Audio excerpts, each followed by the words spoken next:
Get my recording here. Hey man, it's great to meet you. How's everything going today? Doing beautiful. How about you, man? Oh, it's good. It's good. I like the handle Troy Love. It comes off the tongue just fine. That really is my last name too, for real. I love it. Well, you hear about all these people that pick stage names like Tony Bennett and Bob Dylan and all these people. So, yeah, so it's all good. Where are you coming out of? I live in Yuma, Arizona, Oh, the wow. heat Yeah. of the country. So I was watching the Royals game the other day and it was 87 degrees and somebody came in the room and was talking about being out there recently where you could cook eggs on the pavement. That is true. In the summer, we totally can do it. It can get up to about 120 degrees. Man alive. See, and the thing is, and it really doesn't make that big of a difference, I think, when you come from Arizona, but when you talk about Kansas City, you have all this humidity. And then if Mm, you had that temperature with the humidity we have here, dude, you would not even go outside. no, humidity is gross. So Yeah, they it's say it's a dry heat, but you know, still feels like you're walking in an oven. But I'd rather take that than humidity any yeah. day.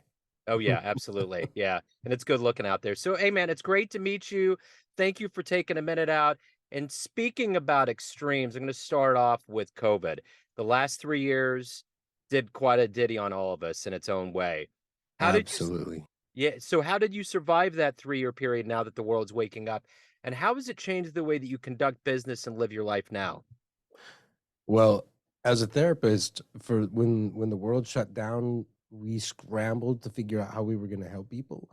Thankfully, technology like Zoom was around, so we were able to quickly have a learning curve of figuring out how to meet with people online. But it really impacted. I mean, one of the things that I do is really talk about connection and reaching out, and it really impacted our ability to do that.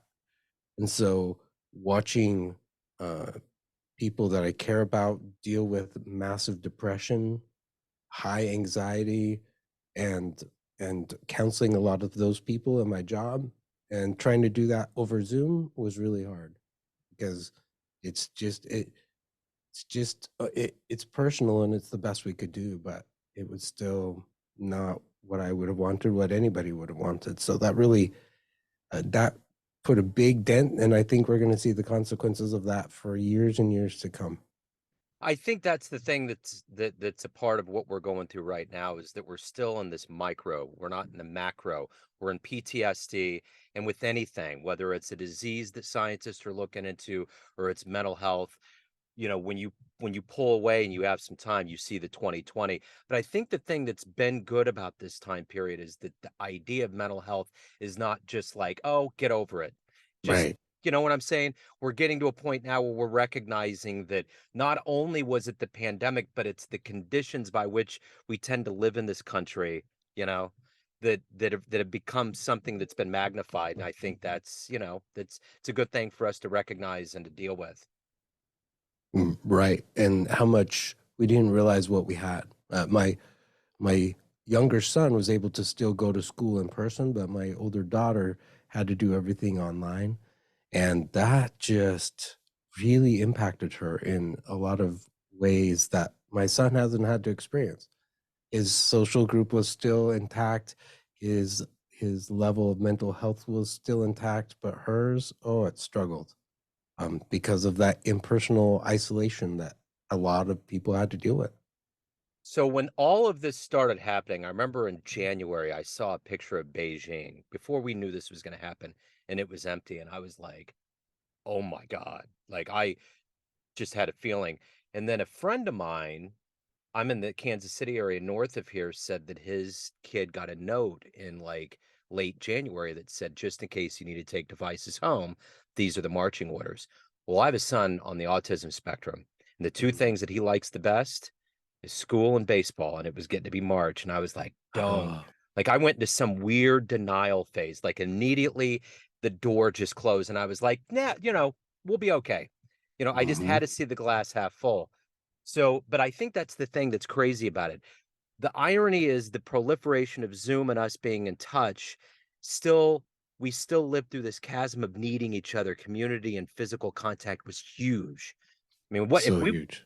I mean, if we wanted to bring someone back from 100 years ago and say, "All right, here's your sociological study. Have a good time." They would be like, "Wow, we finally got the answer, the Yep. holy grail," you know? Yeah. But the one thing I noticed with my son too is that I putting him in therapeutic situations, it was much easier on me because I didn't have to take him out of school, drive 30 minutes downtown, be in a meeting 5 minutes that he's already uncomfortable with, 30 minutes back and dealing with whatever fallout could happen.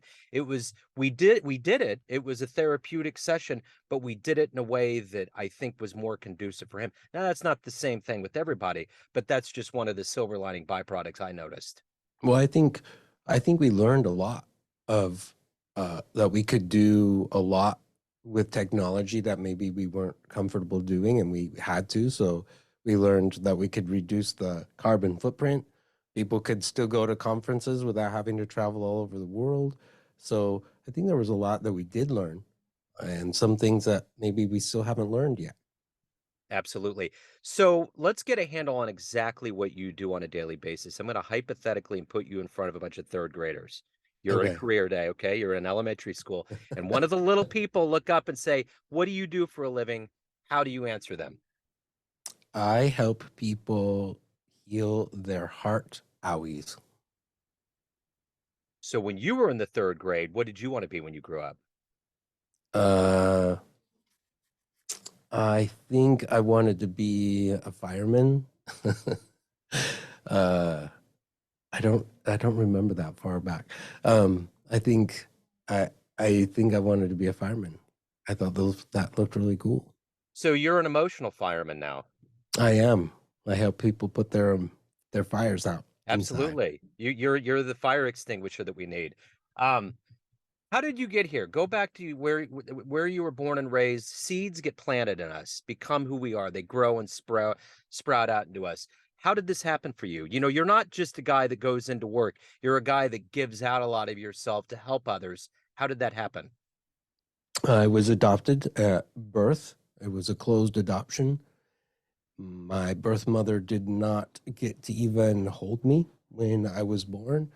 I was immediately taken away and given to the nurses to be cared for 5 days. And then my parents came to pick me up. And I always knew I was adopted, but there was always this weird question about where did I come from? I sometimes would joke it felt like I was an alien that got transported onto this planet. I was adopted. I was born in a hospital that was just down the street from my house. So I was always wondering whether my birth mother had had more children. Where were they? Uh, was there anybody else that looked like me? So always kind of looking around and feeling apart from everybody. And then the family that raised me, there was a lot of love in that home, but there was a lot of pain too. My dad had some severe anger problems, and it was a home where there was a lot of domestic violence that was taking place. And so home didn't really feel safe. So I'm uh, feeling alone, feeling abandoned, and really not feeling safe at home. And then as I grew up in elementary school, middle school specifically, I was bullied a lot,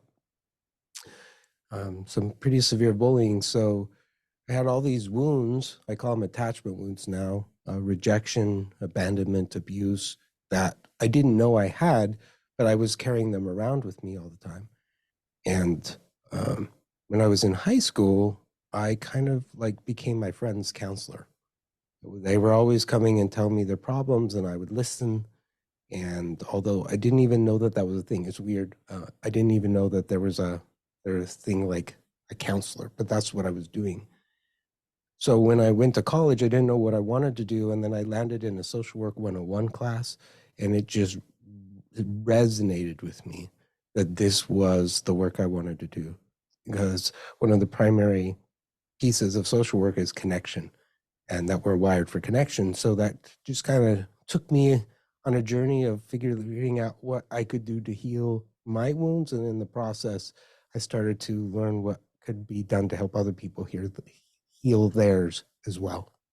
So, a lot of people go through wounds, go through trauma, go through things in their lives. And I'm curious, the more I talk to the therapy community, I'm wondering when that flashpoint happens. Because I don't imagine it happens on your own. Maybe there's this comparison to your family and other people's experiences or counseling or therapy. When do you think for a lot of people, they think, wow, I had no idea that I was going through such a chewed up reality for so long?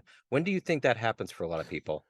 I think it's in your late teens, early 20s. It's really interesting. The model that I created doesn't really work. I mean, it does, but it doesn't work with kids because they don't have the perception that these things are happening to them yet because it's their reality, right? So they don't realize that they're experiencing rejection because that's just life. They don't realize that they're experiencing abandonment because that's just life.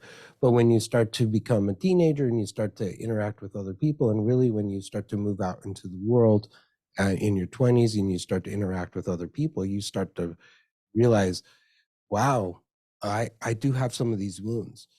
And it's not about blaming parents and saying they were crappy. It's really like these are painful things that I've been carrying around with me that I didn't even know. And that explains so much why I lose my temper, why I find ways to numb, why I want to push people away, why I want to isolate because I'm hurting. So let me see if I can find a way to heal some of this stuff so I don't have to do that anymore. But that usually happens in our early 20s, early 30s. So let me ask you this. I would imagine with being adopted and growing up in your environment, you probably had to find some level of hero or role model. Someone that really like inspired you. Who was that in your life? My grandparents.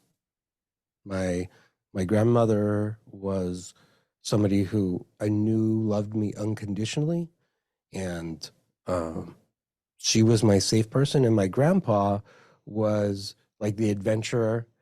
He would he loved taking us out on his boat. He would take us hunting and stuff like that.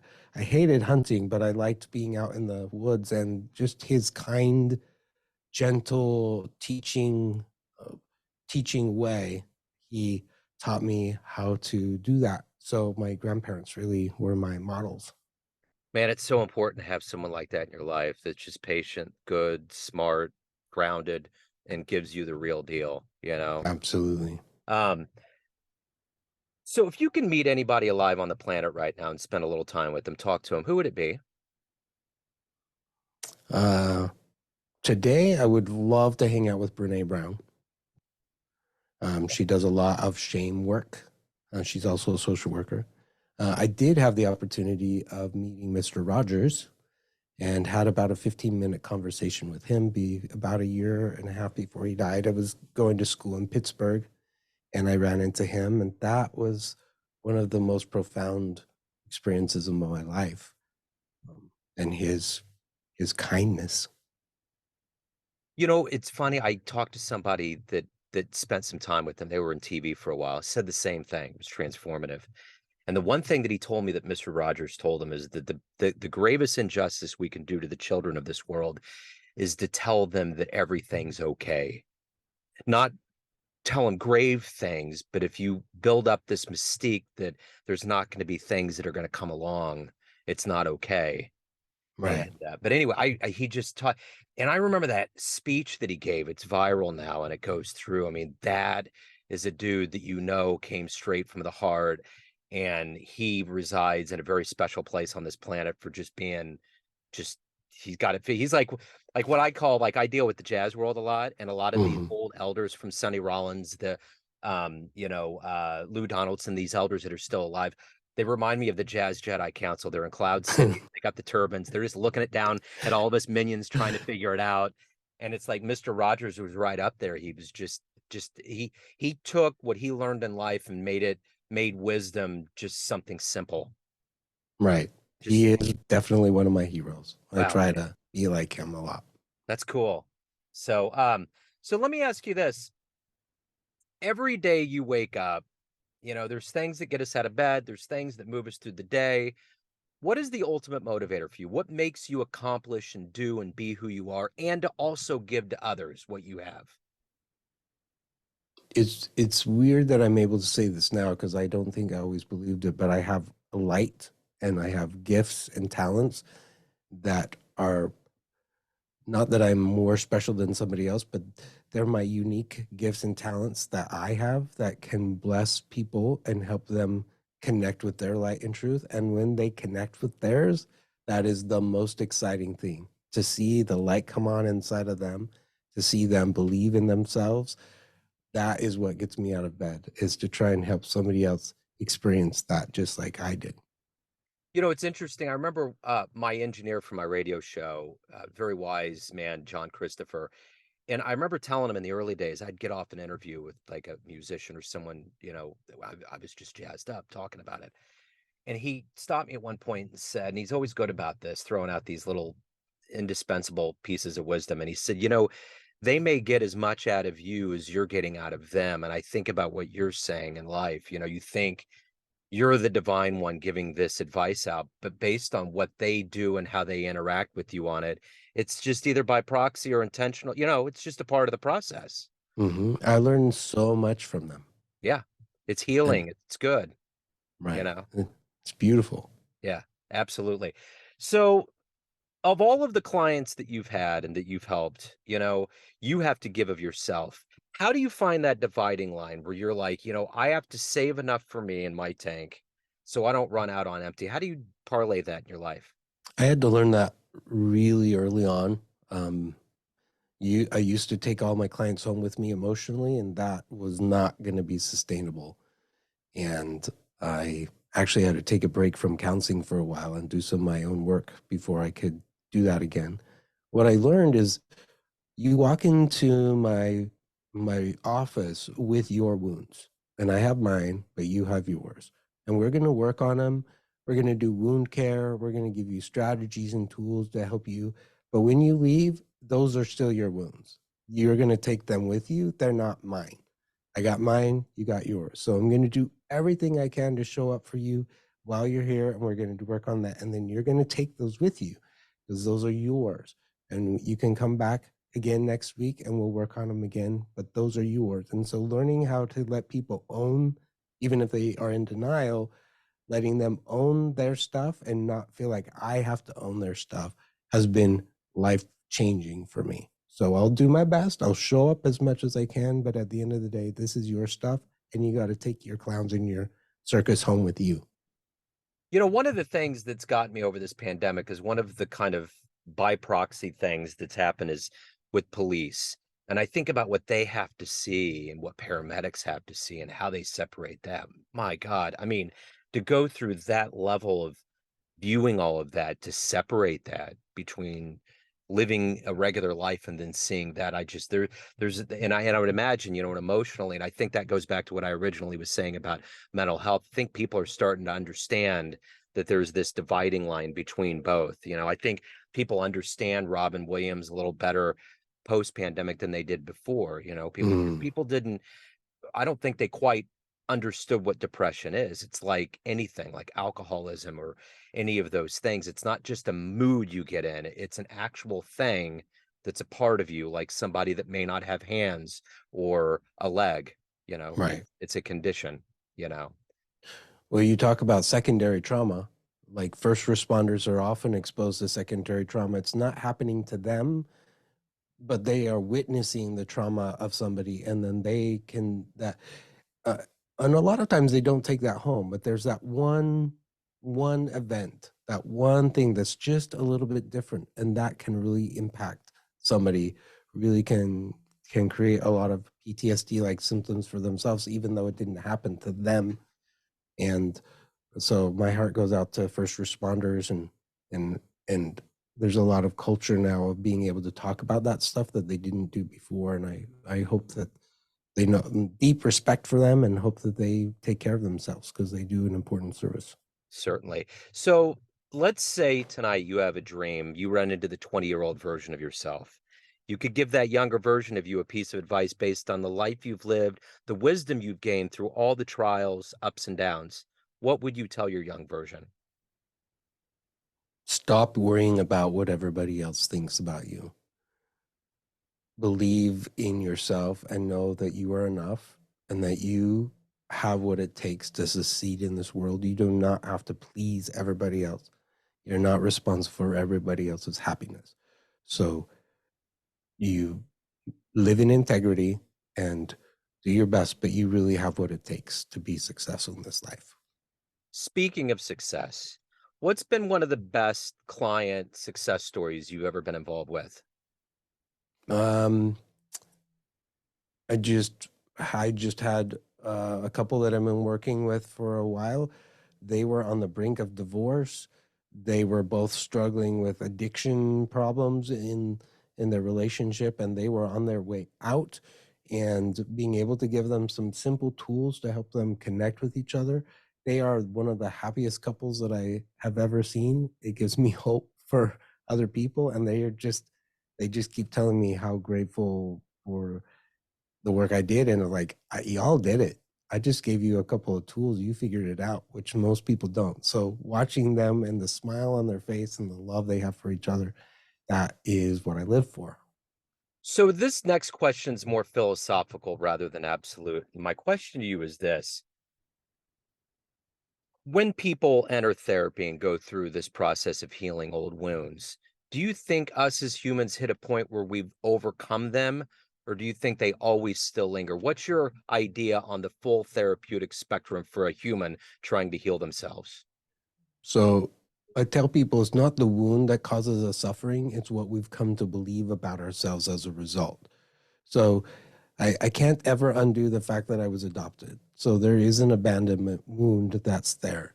I can't undo the fact that I was abused. So there is an abuse wound there. But what do I believe about myself as a result of that? When I was growing up, it was that I wasn't wanted. There was something wrong with me, that I'm bad, that I'm flawed, and I can change what I believe about myself. And in doing that, when something comes up that feels like abuse or something feels like abandonment, instead of automatically going into that thought of, well, it must be me, I'm dumb, I'm stupid. It's like, no, this hurts, but I'm enough. I can manage it. I can figure out how to take care of that. And to me, that's liberating. So, of all of the things that you've accomplished and been through in your life, what are you the proudest of?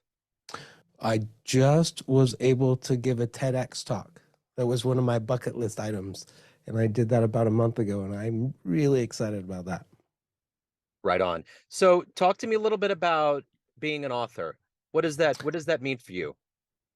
So, in creating the finding peace model that I use, a lot of people, as I was teaching it to people, they were asking, where can I learn more about this? This is really helpful. And I'm like, well, it's in my head.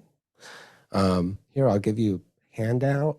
Uh, and they're like, you should write a book. And I said, well, maybe. And then eventually, and so then after a lot of people kept asking, I said, okay, I'm going to write a book. So I wrote that in 2017, and it's a workbook. It's a fusion of a fictional story of a group of people that go to group therapy every week, and then they get homework, and then you as the reader get the same homework. So that was my first endeavor, and then I wrote two more books after that. The last one was A Year of Self-Love, and it's 365 little entries of what you can do to be more kind and loving to yourself. And it takes a lot. I have other ideas for other books, but there's a lot of energy around that. But it's fun to watch how that changes people's lives as well. So, when you were growing up, what was the book that you read that either made you want to read more or made you think, man, I'd love to write? Mm, I read all the time. I was reading, reading, reading. It was one of my ways of escaping. I think one of my favorite books growing up was The Bridge to Terabithia.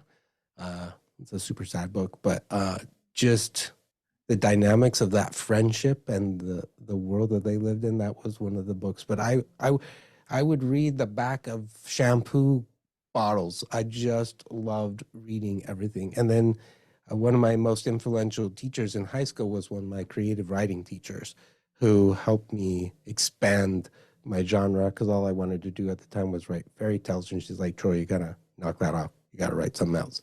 So she expanded that, and that's where I started to love writing, creating the world. It's wonderful. So everyone out there sees you in a different light, whether it's clients, colleagues, family, friends, but you ultimately run the ship. What's your perception of you? Who do you think you are? I am a man of light. I am a man of kindness. I'm a man of integrity and a man who loves to help other people connect with their light too. So if anyone wants to pick up your book, hire you, learn more about you, anything pertaining to the world of Troy Love, where do they go? Findingpeaceconsulting.com. Excellent. Troy, you're a pro, man. You're just Thanks, man. right to the point. We got in, we got out. I like it. Thank you for having me. I'm really appreciate it, Joe. Yeah, absolutely, man. Have a great day and send my best to Arizona. I got to get back down there. I actually went through there this summer. I went from Colorado, went to a wedding that was like from a Hallmark movie, and then we drove to San Diego and got through. And I love that part of the world. It's just coming from Kansas City where we're landlocked. When you get that in that part of the world, it's just eye candy everywhere. So beautiful. Thank God for digital cameras. Yeah. All Well, right, thank man. you so much. Thank you. Take care. All right.